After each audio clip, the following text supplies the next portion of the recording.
Census 6, sa ating butihing Public Schools District Supervisor, Sir Eddie A. Eliazar, sa lahat ng kaburuan ng Balugo Elementary School, sa pangunguna po ng aming Teacher in Charge, Ma'am Vanessa Di Marquez, sa mga magulang, sa mga bisita, at sa mga magsisipagtapos, isang magandang hapon po sa ating lahat.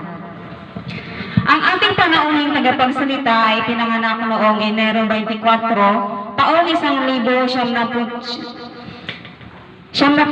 sa Angeles City, Pampanga, panganay sa 6 na magkakapatid. Mula sa bayan ng Magsaysay, Palawan, matatawag din natin na taga rito na rin sa kanyang pananatili dito mula sa Sitio Bae, Maoringen, Barangay Maoringen. Siya ay 23 anyos, lumaki sa piling ng kanyang tiyahin, nag-aral at nakapagtapos ng may karangalan sa elementarya sa Bain Elementary School, sa tulong at suporta ng kanyang mga mahal sa buhay.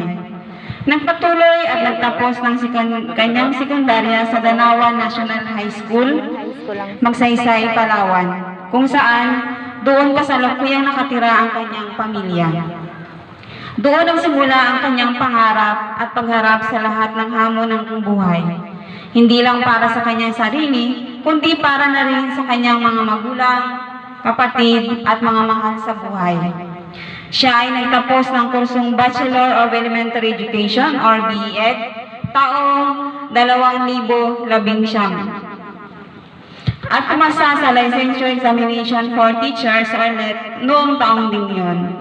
Ang kanyang unang pagserbisyo ay bilang substitute teacher noong mag-leave si Sir Ramon S. Dagsa sa aralan din ito, ang Balugo Elementary School noong taong 2020.